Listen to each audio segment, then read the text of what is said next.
The first full trailer for Andor has dropped, and like with all trailers, there are plenty of hidden references and Easter eggs littered throughout it. Welcome to the Impractical Show, your new favourite place for TV and film breakdowns. I'm Kyle, and today I'm going to be combing through the brand new full trailer for Andor Season 1 and breaking it down with you. So, let's find those things you might have missed.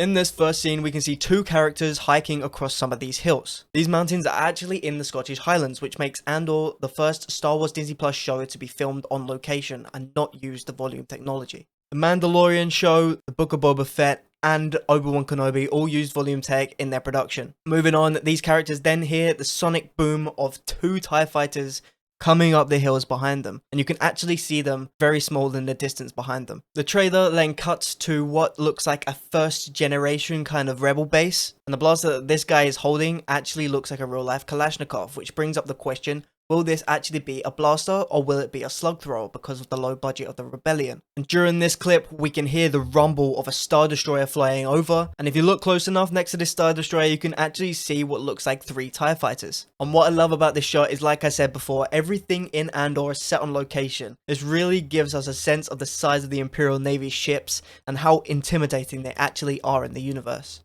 On to the next clip. To steal from the Empire? You just walk in like you belong. They're so proud of themselves. So fat and satisfied. They can't imagine that someone like me would ever get inside their house. The next section of this trailer starts off with a young Andor looking at a quarry. Now if you look around this quarry, you can see subsidence, abandoned ships, and abandoned technology used to mine. All this abandoned technology then leads perfectly into the next clip where we see the young Andor crawling into what looks like a crashed ship. Then the trailer cuts to what looks like an Imperial Senate meeting where we can see the Imperial crest actually carved into the Imperial Senate room itself. Now if you go to episode 3 and look at when it was the Galactic Senate, it had no crest. The crest now being here signifies that they're being forced into one voice, mind, and team. It would be really cool if we could see the Emperor speaking here, but I really doubt that that would happen. Not straying from the Imperials, we then get a look at a new officer, played by Anton Lesser, and you might recognize him as Qyburn from Game of Thrones. Now his badge shows that he is part of the security and stormtrooper branch and has the rank of commander. Keeping on the topic of high-ranking officers, we then have 2 more. These have the rank of operation and research colonel, and I'm not sure, but if I had to guess, it would be part of the Imperial Navy, maybe a commander rank. Back to the young Andor on the ship, we see that his clothes are all ragged and probably too big for him, scavenged off of other people. He has rags in his shoes and rope tied around them to make them fit, and then we see his top and it actually looks like some scrapper uniform, so he might have got this from the quarry. And here in this ship, he finds a screen that's still flickering and on. There's probably a point where he finds some Imperial secrets or some Old Republic secrets and gets recruited into the rebellion. Throughout this clip, we hear Cassian Andor saying all you have to do to steal from the Empire is walk in as if you belong, which is exactly what he does at the end of this section. On to the third clip. Cassian Andor. The Empire is choking us so slowly. We're starting not to notice. What I'm asking is this. Wouldn't you rather give it all to something real? This next part of the trailer introduces us to Stellan Skarsgård's character Luthen Rael, who's actually living the double life as senator and rebellion leader, just like Mon Mothma. And here we see him talking to Andor, which sets up the voiceover for this section. And then there's a town, which I guess is the same one from the teaser, showing us Phase 2 clone troopers marching through on some kind of patrol. These clone troopers then switch to Imperial stormtroopers and death troopers. These are the Imperial elite forces that had to undergo surgical enhancements to make them better in combat. They're often seen protecting and escorting big figures like Director Krennic in Rogue One. And in front of these death troopers, we get a look of Denise Gow's Dedra Miro, who's the rank of lieutenant in the ISB, the Imperial Security Bureau. We then get introduced to another female character, Adria Arona's Bix Colleen, and it looks like she's getting stopped by some new Imperial patrol officer. The trailer then switches things up and shows us a scrapyard similar to the one on Bracca that we saw in Jedi Fallen Order. In these scrapyards, we know that they break down the Republic cruisers and turn them into parts for the Imperial starships. Yeah, here we are scrapping these ships from the war just so they can turn around and make new ones. As this part of the Republic cruiser falls, we get another sense of the pure size of these ships as the camera shakes from the force of it. Looks like Cassian could be working there as a cover-up to hide that he's actually part of the rebellion, as he walks through the scrapyard with confidence and no one really takes a notice of him. I mentioned that this scrapyard is like the one on Brekka, not the one from Brekka, because a LEGO set has actually revealed this planet to be called Ferrix. On to the next clip. I need all the heroes I can get. For the greater good.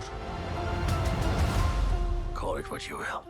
Let's call it war. This section of the trailer looks like it focuses more on Luthen's side of the story in this season. And here we see him getting off the ship where we get a great look at what is going to be flying in. And next to it, he looks like he's going to get on a speeder bike, which looks exactly like the one from the Phantom Menace that Maul rides. He flips his hood up in superhero disguise fashion, and then can be seen riding this speeder across what looks like a modified version of a moisture farm. It looks like each of these squares has a different terrain inside of it, probably to grow different crops that wouldn't normally grow on this planet. Then we get to where Luthen was going, and we see either Benthic or Edrio, one of the two Tubes brothers, and below it we see one of the earliest X-Wings in Star Wars. And this one is actually painted the exact same way as the one that was crashed on Jeddah in Rogue One. X-Wings were actually designed for the Imperial Navy based on the Republic starfighters. But because these X-Wings are so expensive to make, the Empire ended up choosing the more fragile, cheaper TIE fighters as their primary ships. And this left a gap for the Rebels to swoop in and steal the design. Then we get a look at the inside of this Rebel base where we see Forrest Whitaker's famed Saw Gerrera. And this is exactly who Luthen's been talking to throughout the voiceover of this clip. On to the next part.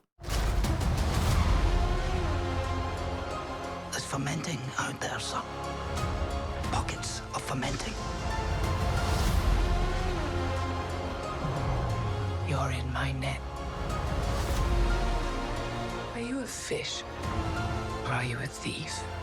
In this section of the trailer, the music picks up and so does the action. Here we see the Mud Troopers again from Solo. This time they have riot shields, showing that they also double up as Imperial Riot Control. We get a look at the Imperial LAATs again. And the LEGO set I mentioned earlier, Ambush on Ferrix, names these as TAC pods. They serve as Imperial shuttles, but for the lower rank of officers or Imperial figures. And they're going down to land on what looks to be Ferrix. Kyle Solar's character, Cyril Khan, is then introduced talking to another Imperial officer named Sergeant Linus Mosk, played by Alex Ferns, who you might know as Commissioner Pete Savage in The Batman, which is the greatest movie ever made. And Linus seems to be very mad that there are pockets of rebellion fomenting across the whole of the galaxy. Pockets like Mon Mothma in the Senate, like the Ghost Squadron from Rebels, like Saw Gerrera's team, like the Bad Batch, plus many more other organizations that are just unhappy with how the Imperials are running the galaxy now. The trailer then gives us a better look at the scrappers here on Ferrix and show us that they are not the ones from Fallen Order, meaning that this is Ferrix and not Brekka. The colours being used are very different. Brekka's Scrapper Guild were heavily navy blue and orange based, and here we can see these are mainly yellow tones, red tones, and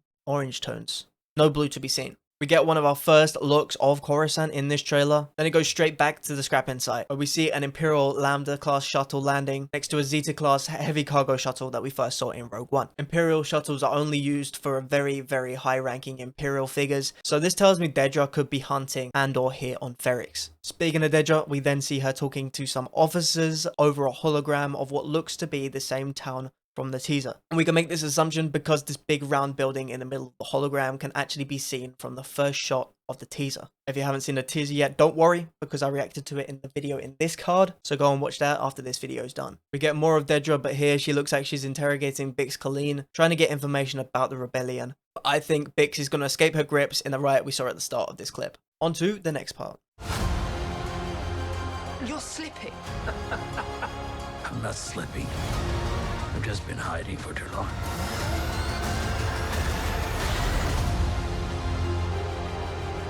As long as everyone thinks I'm an irritation, there's a good chance they'll miss what I'm really doing. What are you really doing?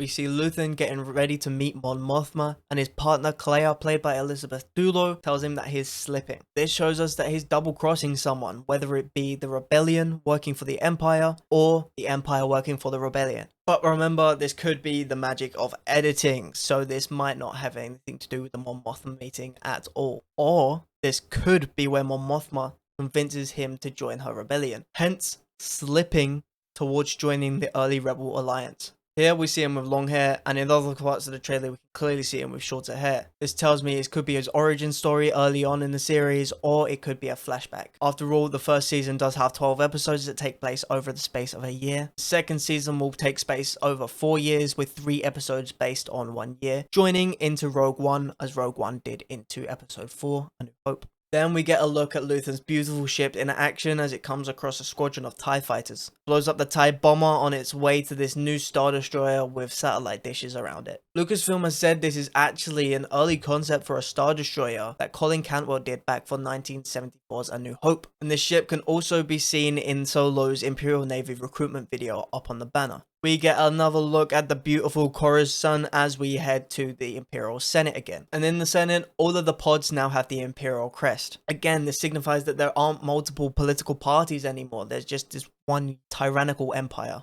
Mon Mothma's voiceover starts as she's talking to another senator, Tay Colmer, who's played by Ben Miles. And we can hear her telling him her true intentions, how she's masking them by making people think she's only an irritation. And that they'll miss what she's really doing, which is building the rebellion up from the ground. Then we see Death Troopers clearing rooms and houses in the town, Marva crying probably at this invasion, and then we see B2 EMO or B2, I'm probably just going to call him B2 Emo the whole time, come to comfort Marva when she's crying. At Andor's panel in San Diego Comic-Con 2022, B2 Emo has been described as a very old and wary ground mech salvage assistant unit that's been towing scrap for the Andor family for years. And as we know, Andor's parents died in the Clone Wars, so this could actually be pre-Clone Wars era unit, maybe even a pre-Republic era unit. And this part of the trailer wraps up with an explosion knocking patrol troopers back. On to the final part of the trailer. This is what revolution looks like. I'm tired of losing.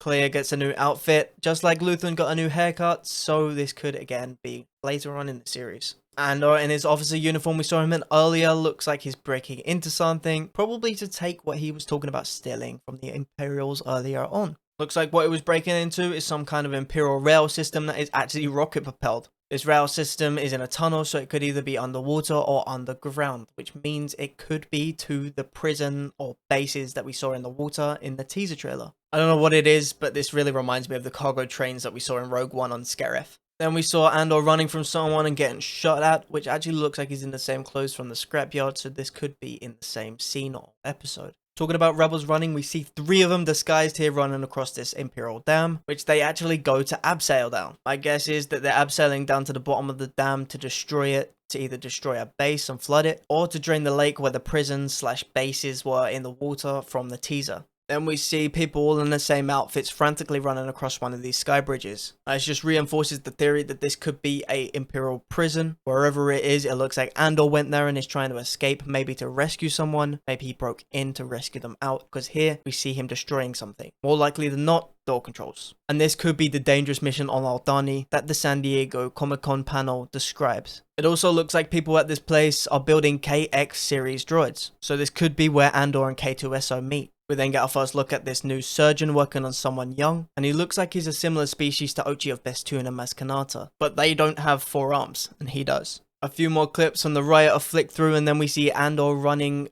away or to something, and this could be on top of the bases from the water. The last thing we get to see from the series in this trailer is what looks like an escape pod floating among debris of a blown up starship. And the use of color here is amazing. The orange, the blacks, the yellows against the green, the blue and the white creates this contrast which really forces everything out at you on the screen. It's just beautiful. And to wrap the trailer out completely, we get the news that it will be a 3-episode premiere and it will be on September the 21st. This trailer is amazing. It could easily be a movie trailer, and I think the quality of this will be matched in the show. This is definitely my favorite era of Star Wars, between the Fall of the Republic and the Rise of the Empire, where the Bad Batch, where Rebels, where Fallen Order, where Obi-Wan Kenobi, and Rogue One all take place. And I think seeing the depth behind Cassian Andor's character and story will bring more emotion to the rewatch of Rogue One after this season ends, and definitely even more so after the second season ends. I love what they did with Obi-Wan Kenobi, and I cannot wait to see what Andor has in store for us. If you enjoyed this breakdown, YouTube has kindly recommended that you watch this video next. Thank you for watching, subscribe to keep up with everything TV and film that you love, and as always, see you in the next one. Ciao for now.